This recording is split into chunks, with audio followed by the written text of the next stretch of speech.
तो दोस्तों आज की वीडियो सेशन में हम पार्शियल फ्रैक्शन देखते हैं। यहाँ पे मुझे एक फंक्शन दिया हुआ है 3x minus 2 divided by x plus 1 का होल स्क्वायर और मल्टीप्लाई में x प्लस 3। तो जब भी इस तरीके का फंक्शन दिया हुआ है तो हम क्या करेंगे, इसको डिनोमिनेटर के फंक्शंस के फैक्टर्स के फॉर्म में ब्रेक करेंगे। ठीक है, so first factor is a upon x plus 1 का whole square, then plus b upon x plus 1 and c upon x plus 3।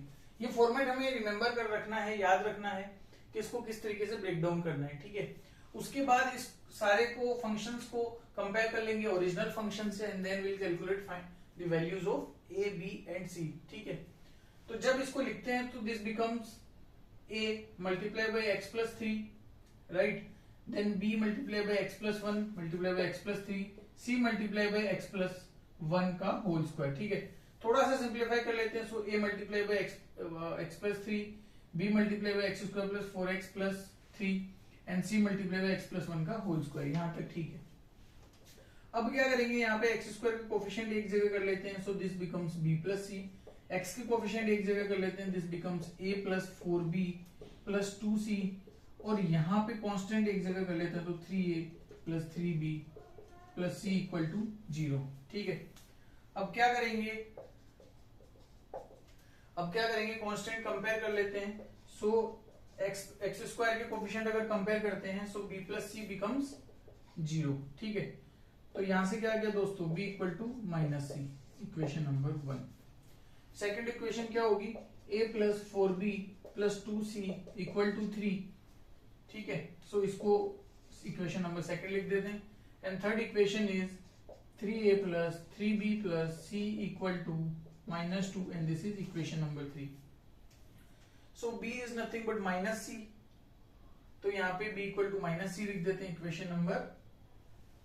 सो यहाँ पे क्या करेंगे, इक्वेशन नंबर 2 में b की वैल्यू सब्स्टिट्यूट कर देंगे माइनस सी। इससे क्या होगा, मेरा वेरिएबल जो है वो 3 वेरिएबल की जगह 2 वेरिएबल में कन्वर्ट हो जाएगा। So this becomes a plus b is nothing but minus 4c plus 2c equal to 3। So this becomes a minus 2c equal to 3, equation number 4। Equation number 5 में भी सेम चीज करते हैं, 3a plus b is nothing but minus c, so this becomes minus 3c plus c equal to minus 2। यहां से क्या आ जाएगा, 3a minus 2c equal to minus 2, equation number 5। Equation number 4 and 5 में ओनली एक वेरिएबल है, 2 variable है a और c, दोनों को सॉल्व कर लेते हैं। So equation number 5 minus equation number 4, this becomes 2a equal to minus 5, a comes out to be minus 5/2। यहाँ तक क्लियर है क्या? अब a की वैल्यू माइनस 5/2 आ गई दोस्तों, यहाँ पे सब्स्टिट्यूट कर देते हैं, a की वैल्यू इक्वेशन नंबर 4 में सब्स्टिट्यूट कर देते हैं। So minus 5/2 minus 2 multiply by c is equal to 3। इसको सिंप्लीफाई कर लेते हैं, so minus 2c becomes 3 plus 5/2, this becomes 11/2। So c यहाँ पे आ गया minus 11/4। c is minus 11/4 and b is minus of c। So b जो है वो माइनस साइन टाइम्स है c का। ठीक है, तो यहां से b कितना आ जाएगा, 11/4। ठीक है दोस्तों, यहां तक क्लियर है क्या?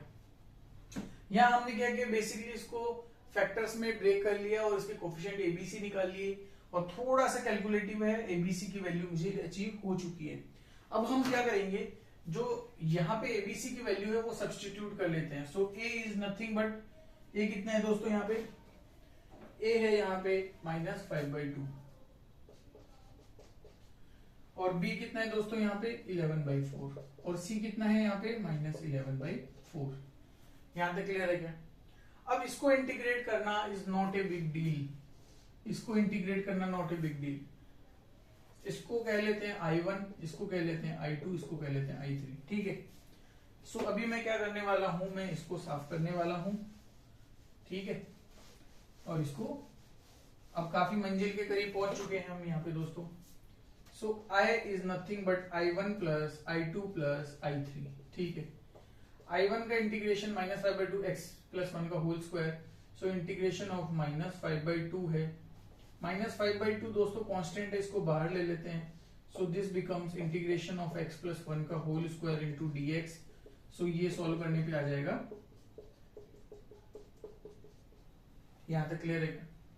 I2 दोस्तों इसी तरीके से देखते हैं, 11/4 integration of 1/x plus 1 dx, तो इसका इंटीग्रेशन होगा log x plus 1। So 11/4 log modulus of x plus 1 plus constant is C2।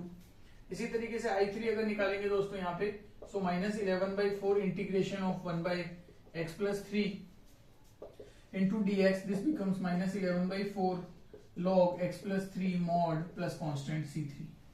अब I is nothing but I1 plus I2 plus I3, तो इसको सॉल्व कर लेते हैं। सो इसको सॉल्व करने पे दोस्तों मुझे आंसर मिलेगा 5/2 टाइम्स x प्लस 1, ठीक है। अभी log 11/4 log x प्लस 1 और माइनस 11/4, तो log में क्या होता है दोस्तों, जब कोफिशिएंट सेम है बाहर तो ये डिवाइड में चला जाएगा when there is a minus sign. So this becomes plus 11/4 times log x plus 1 upon x plus 3 whole modulus plus constant. अब C1 plus C2 plus C3 तीनों कांस्टेंट को मिला के हम एक कांस्टेंट लिख देते हैं C4 and this is our answer. So final answer is I equal to 5/2 x plus 1 plus 11/4 log x plus 1 upon x plus 3 का मॉड्यूलस प्लस C4। दोस्तों यहां तक क्लियर है क्या? This is the final answer, this is the final answer. और आशा करता हूं कि आपको समझ में आया होगा। इसी तरीके से हम आगे और वीडियो कंटिन्यू करने वाले हैं इंटीग्रेशन की। So keep watching and thank you for watching.